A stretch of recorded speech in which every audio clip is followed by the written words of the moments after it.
Hello everyone, मेरा नाम है विपिन और आज के इस वीडियो में आपके अपने यूट्यूब चैनल पर आप सभी लोगों का हार्दिक स्वागत है।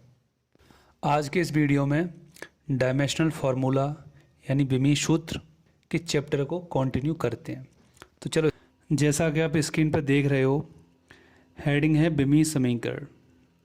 इसकी डेफिनेशन है कि किसी भौतिक राशि को उसके विमीय सूत्र के बराबर रखने पर प्राप्त समीकरण विमीय समीकरण कहलाता है। सिंपल है, अगर किसी का विमीय समीकरण निकालना है तो उस राशि का जो भी संकेत है, सिंबल है, उसको हम ब्रैकेट के अंदर लिखेंगे और उसको बराबर कर देंगे उसका जो भी विमीय सूत्र होगा। जैसा कि आप एग्जांपल में देख सकते हो, नीचे आयतन का विमीय समीकरण हो जाएगा। जैसा कि आयतन वॉल्यूम का जो सिंबल होता है यानी उसके लिखने का जो संकेत होता है वो v होता है, और मैंने इसको ब्रैकेट में बंद किया है बराबर उसका जो भी विमीय सूत्र है यानी L3। इसको बोलने का तरीका ये होगा कि L की पावर 3 है तो हम इसको L3 बोलेंगे, तो ये हो जाएगा L3 और इसको ब्रैकेट में लिखा है। ऐसे ही नेक्स्ट एग्जांपल से आप देख सकते हो कि त्वरण का जो विमीय समीकरण हो जाएगा, जैसा कि त्वरण का जो सिंबल होता है, संकेत होता है, वो A होता है, तो मैंने उसको ब्रैकेट में बंद किया है। इसको मैंने बराबर किया है उसके विमीय सूत्र से यानी LT-2। तो इस तरह से आप किसी भी राशि का विमीय समीकरण निकाल सकते हैं। नेक्स्ट हेडिंग की तरफ चलते हैं। ये है विमाओं की समघातता का सिद्धांत। इस सिद्धांत के अनुसार अकॉर्डिंग टू दिस लॉ, भौतिक राशियों के परमाणु को तभी जोड़ा या घटाया जा सकता है जब उनकी विमाएं समान हों। इसका मतलब ये है कि अगर कोई क्वांटिटी सेम है, उसका जो यूनिट है और उसका जो विमीय सूत्र है, डायमेंशनल फार्मूला सेम है, तभी उसको हम जोड़ सकते हैं, घटा सकते हैं। ऐसा नहीं है कि हम किसी और क्वांटिटी को दूसरी क्वांटिटी के साथ जोड़ सकते हैं, ऐसा हम बिल्कुल भी नहीं कर सकते। जैसा अगर बल को हम वेग के साथ जोड़ नहीं सकते हैं, ना उसके साथ घटा कर सकते हैं, ऐसे कोई क्वांटिटी है तो सेम क्वांटिटी को ही हम जोड़ सकते हैं, घटा सकते हैं। ये रूल हमारे यूनिट्स के लिए भी था और ये रूल यहाँ पर भी है। इसका मतलब ये है कि अगर दो राशियाँ यानी क्वांटिटी अगर किसी प्लस साइन के साथ जुड़ी हुई हैं या माइनस साइन के साथ घट रही हैं, तो वो दोनों के जो डायमेंशनल फार्मूला होगा वो सेम होगा, तभी वो जुड़ रहा है, तभी वो घट रहा है। इस समघातता सिद्धांत को हम कुछ एग्जाम्पल से समझने की कोशिश करते हैं। हमने एक फार्मूला लिया है x बराबर ut+1/2 at²। जैसा कि आप गति का सेकंड फार्मूला है, तो इसके अंदर जो x है वो डिस्प्लेसमेंट है, ut + ½ at²। ये दो टर्म है, दो पद है।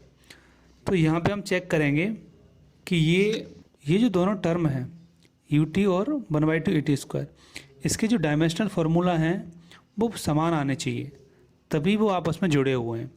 और ये दोनों जुड़ने के बाद जो इस साइड में जो निकल रहा है वो x है यानी डिस्प्लेसमेंट है। इसका मतलब ये है कि ut और 1/2 at² का जो डायमेंशनल फार्मूला होगा वो x के डायमेंशनल फार्मूला के बराबर होगा। तो इसी चीज़ को हम यहाँ पे प्रूव करते हैं, चेक करते हैं। तो सबसे पहले मैंने x की विमा निकाली है, तो x एक लंबाई है, डिस्प्लेसमेंट है, यानी इसकी विमा हो जाएगी L। इसके बाद मैं विमा निकालता हूँ u × t की विमा निकालता हूँ, क्योंकि ये उस इक्वेशन का एक पद है यानी टर्म है। तो ut की विमा निकालने के लिए सबसे पहले u एक चाल है यानी वेग है, तो चाल का हम जानते हैं कि दूरी बट्टे समय यानी डिस्प्लेसमेंट डिवाइडेड बाई टाइम, तो ये निकल के आएगा LT-1 इंटू u × t। जो t एक समय है, टाइम है, तो इसका जो डायमेंशनल फार्मूला आएगा वो ब्रैकेट के अंदर t आएगा। तो आप इस तरह से ut की डायमेंशनल फार्मूला, इसको जब आप सॉल्व करोगे तो एक -t और एक +t है, तो ये आपस में कट जाएगा और यहाँ से जो निकल के आएगा वो आएगा L ब्रैकेट के अंदर। तो ut की विमा जो है वो L निकल के आई है। ऐसे ही जो तीसरा जो टर्म है 1/2 at², इसकी भी हम विमा निकालेंगे। तो यहाँ पे 1/2 जो कोई कांस्टेंट है, और जो कांस्टेंट होते हैं विमाहीन होते हैं, उनकी कोई विमा नहीं होती। उसके बाद आता है एक्सेलरेशन। तो एक्सेलरेशन का हम जानते हैं कि वेग बट्टे समय, तो यहाँ से उसकी जो त्वरण का जो एक्सेलरेशन है उसका जो विमा निकल के आएगी वो है LT-2। उसके बाद t², t एक समय है तो t की विमा हो जाएगी t, और क्योंकि स्क्वायर है तो मैंने यहाँ पे स्क्वायर लगा दिया है। इसके आगे मैंने उसको सॉल्व किया जैसा कि नॉर्मल मैथमेटिक्स होती है, जैसे हम नंबर्स की कैलकुलेशंस करते हैं, उसी तरह से हम यहाँ पे भी कैलकुलेशंस करेंगे, बशर्ते जब जो फाइनल जो भी चीज़ें निकल के आएगी, जो रिजल्ट निकल के आए, उसको हम एक ब्रैकेट के अंदर लिख देना है। वही उसका डायमेंशनल फार्मूला बन जाएगा। तो यहाँ पे मैंने एल टी माइनस टू और इंटू टी स्क्वायर, जब इसको मैंने सॉल्व किया है तो -2 से 2 कट जाएगा और यहाँ पे ये बचेगा फाइनल सॉल्व होने के बाद एल ब्रैकेट के अंदर। तो जिस तरह से आप देख सकते हो कि इसमें जो हमने एक्स की बीमा निकाली थी वो भी एल थी, और यू इंटू 2 की बीमा निकाली थी वो भी एल निकल के आई है, और 1/2 AT स्क्वायर की जो बीमा है वो भी एल निकल के आई है। तो इस एग्जाम्पल से आप समघातता के सिद्धांत को बड़ी ही आसानी से समझ सकते हैं कि समान विमाओं वाली राशियां ही जुड़ सकती हैं और घट सकती हैं। आगे एक नोट पॉइंट है कि विमाओं की समघातता के सिद्धांत से की सहायता से हम किसी भी समीकरण या किसी भी फॉर्मूले की सत्यता की जांच कर सकते हैं, उसका ट्रू कि वो जो फॉर्मूला है वो सही है या गलत है, इस बात की जानकारी आप समघातता के सिद्धांत की सहायता से निकाल सकते हैं। तो यहाँ पे मैं एक फार्मूला लेता हूँ। जैसा कि हम जानते हैं t बराबर 2 अंडर के अंदर L/G। ये जो फार्मूला है वो जो दोलन होता है उसके आवर्तकाल का फार्मूला है। t यहाँ पे समय है, 2 एक कांस्टेंट है, अंडर के अंदर L/G, L यहाँ पे लंबाई और G यहाँ पे गुरुत्वीय त्वरण है। तो इस फार्मूले की हमें सत्यता की जांच करनी है कि ये फार्मूला सही है गलत है। तो इसके अंदर हम क्या करेंगे कि सबसे पहले हम दोनों पक्षों में की विमाएँ लेंगे, जो दोनों पक्ष हैं उसकी हम विमाएँ लेंगे। तो इधर t है और दूसरे पक्ष में 2 अंडर के अंदर L/G है, तो दोनों के अलग अलग हम पहले विमा निकालेंगे। तो जैसा कि हम पता है t की जो विमा होती है, t क्योंकि यहाँ पे आवर्तकाल है यानी समय है, तो यहाँ पे इसकी विमा हो जाएगी t। जब इस दूसरे पक्ष का जब हम विमी सूत्र निकालेंगे तो ये आएगा 2 क्योंकि कांस्टेंट है, ये विमाहीन है तो इसकी कोई विमा नहीं होगी। l यानी लंबाई है तो इसका हो जाएगा l, और डिवाइडेड बाई g क्योंकि गुरुत्वीय त्वरण है यानी त्वरण है, तो त्वरण का होता है L/T-2।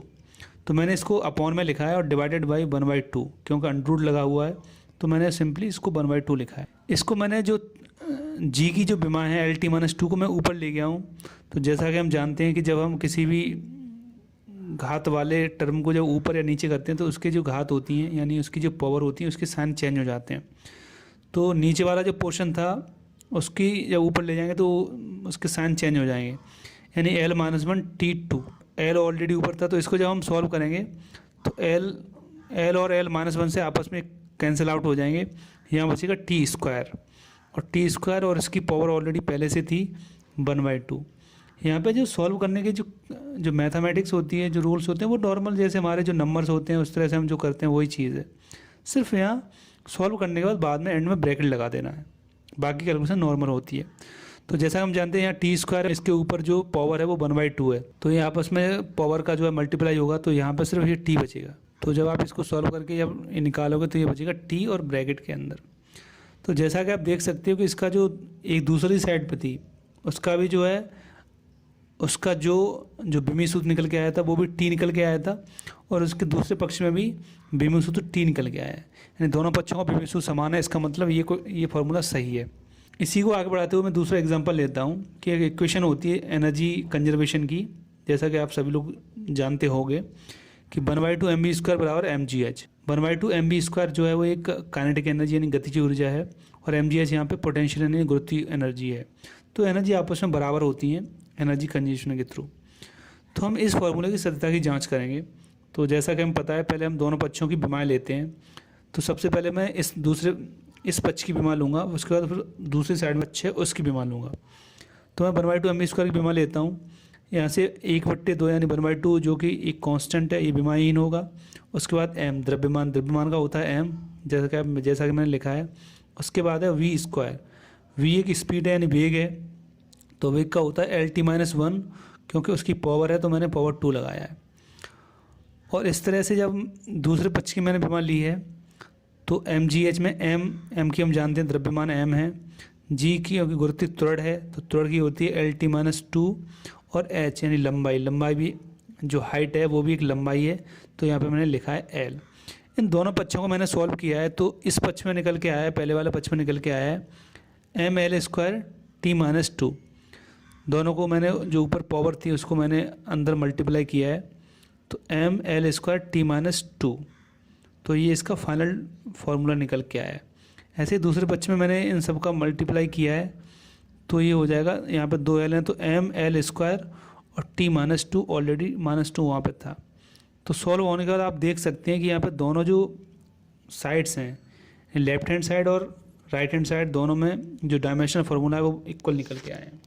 तो इस तरह से आप किसी भी इक्वेशन जो भी फार्मूला है उसकी आप सत्यता की जांच कर सकते हो with help of this rule. Step आपको याद रखने हैं, सबसे पहले दोनों पक्षों को बीमा लेना है और दोनों पक्षों की बीमाओं को निकाल कर और आपस में सॉल्व करके उसको चेक कर लेना। आगे एक नोट पॉइंट है कि जो भी रेशियो होते हैं, अनुपात होते हैं, यानी जो त्रिकोणमितीय कॉन्स्टेंट्स जैसे sine theta, cos theta, tan theta और जो भी हैं, ये भी क्योंकि एक तरह के रेशियो होते हैं तो ये भी डायमेंशन बीमाहीन होते हैं। कोण, एंगल और घन कोण, ये कोण और घन कोण ये सारे जो हैं ये बीमाहीन होते हैं, इनकी कोई बीमा नहीं होती। और जो भी कांस्टेंट होते हैं जैसे कोई नंबर हो गया, जैसे पाई, इस तरह की चीज़ें हो गई, ये सब जो है वो बीमाहीन होते हैं। चलो आगे बढ़ते हैं। नेक्स्ट हेडिंग है कि कैसे आप भौतिक राशियों के मध्य बीमाओं के नियमों से संबंध स्थापित कर सकते हैं। अगर आपके पास कुछ भौतिक राशियों का संबंध पता है, एक रफली हमें आइडिया है कि ये चीज़ इस पर निर्भर करती है, बस इसी की हेल्प से और बीमाओं की सहायता से हम उस फॉर्मूले को स्थापित कर सकते हैं। उस फॉर्मूले का जो भी राशियां हैं उनमें हम संबंध स्थापित कर सकते हैं। किस तरह से, इसको मैं एक एग्जांपल से समझाने की कोशिश करता हूँ। इसको एक एग्जांपल से समझने की कोशिश करते हैं, ज़रा ध्यान से सुनिए।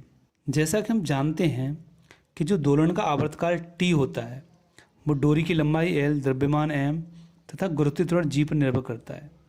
ये बात अब प्रैक्टिकली जो भी दोलन होता है उसको देख के आप इस चीज़ को महसूस कर सकते हैं। जो भी क्वांटिटी हैं, राशियाँ हैं, इनमें हमें से एक संबंध स्थापित करना है। तो सबसे पहले लिखने का जो तरीका होता है इसके अंदर कि हमें जिसका भी फॉर्मूला निकालना है उसको पहले लिखना है इक्वल के, पहले हमें एक कांस्टेंट लेना है कोई भी, और बाकी जो भी इसमें राशियाँ हैं उनके सिम्बल्स के ऊपर हम एक एक घात लगा के, पावर लगा के उसको इस तरह से इक्वेशन जो ए मैंने बनाई है, जैसे इसमें द्रव्यमान को मैंने m लिया है और m के ऊपर जो घात है वो a लिखी है, ऐसे ही लंबाई l की घात b लिखी है, और जैसे ही तीसरा जो राशि थी g की घात मैंने c लिखी है।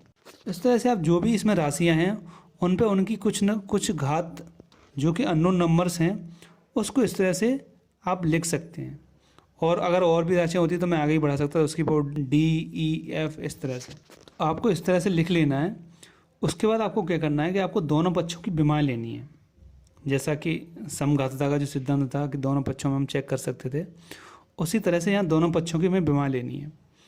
तो सबसे पहले अगर t जो कि हमें पता है कि ये एक आवर्तकाल है यानी t यानी समय है, तो t की बीमा जो हो जाएगी वो t हो जाएगी, t और ब्रैकेट बंद बराबर m यहाँ पे द्रव्यमान है तो m का होता है m ब्रैकेट बंद, और इसकी जो घात थी जैसा कि हमने ऊपर दिखाया था कि घात a।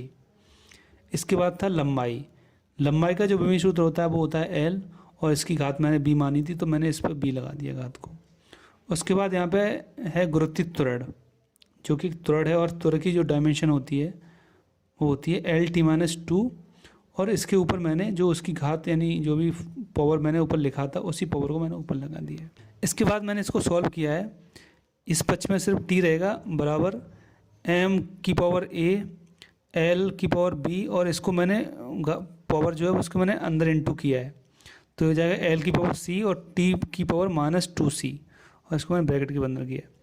इसको मैंने आगे सॉल्व किया है तो जो m की जो पावर थी उसको एक साथ किया है, l की जो टर्म थे वो एक साथ किया है, और m की टर्म को मैंने एक साथ किया है। तो यहाँ आप देख सकते हैं कि मैंने t की जो पावर है, जैसा हमें पता है कि जो मल्टीप्लाई होता है उसमें जो पावर होती हैं वो जुड़ जाती हैं, तो उसी रूल को मैंने यहाँ पे यूज़ किया है।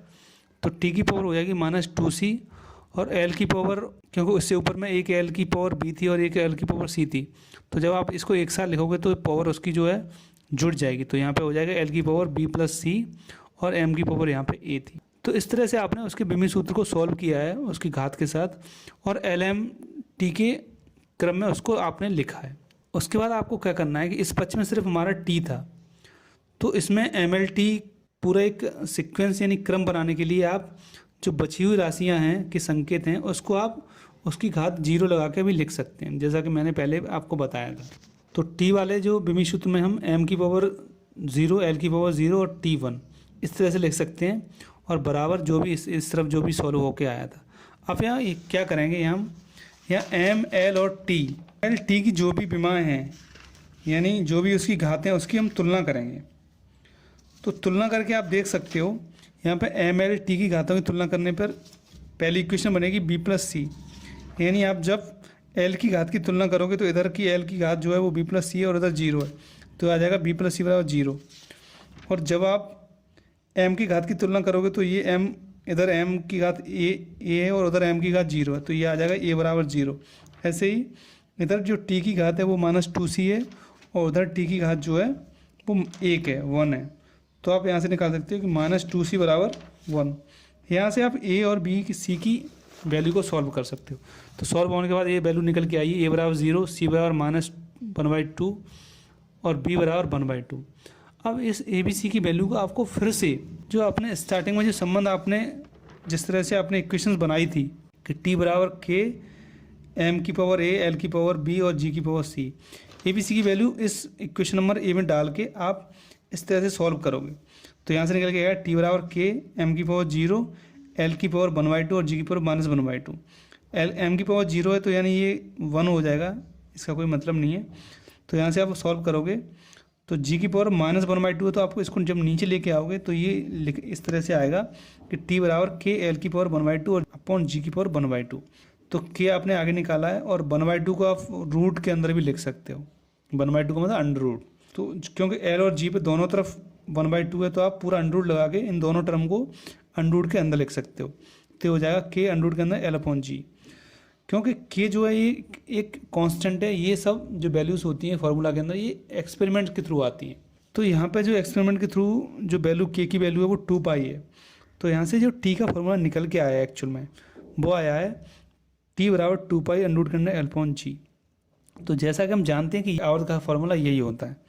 तो इस तरह से हम विमाओं की सहायता से किसी भी राशियों के संबंध से हम उसका जो रिलेशन है वो किस तरह से उसके समानुपाती होगा या व्युत्क्रमानुपाती होगा, प्रोपोर्शनल होगा या इनवर्स प्रोपोर्शनल होगा, तो इस तरह से हम उसकी इक्वेशंस को ड्राइव कर सकते हैं। इस तरह से आप राशियों के संबंध को विमाओं की सहायता से निकाल सकते हैं। देख सकते हो कि जो विमाओं की जो इम्पोर्टेंस है वो कितनी होती है कि हम इनकी हेल्प से हम किसी भी फॉर्मूले को ड्राइव कर सकते हैं, निकाल सकते हैं।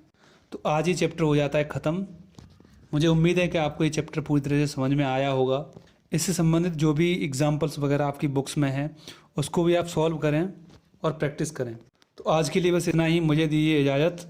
Thank you.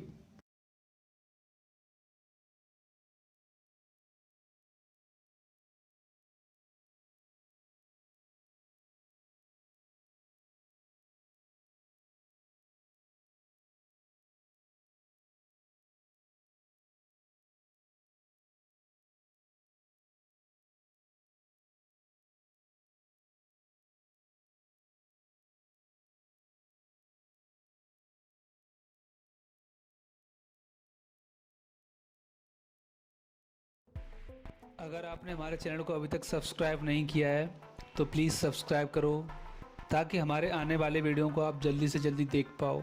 अगर ये वीडियो आपको पसंद आया तो प्लीज़ लाइक करो, दोस्तों में ज़्यादा से ज़्यादा शेयर करो। Thank you.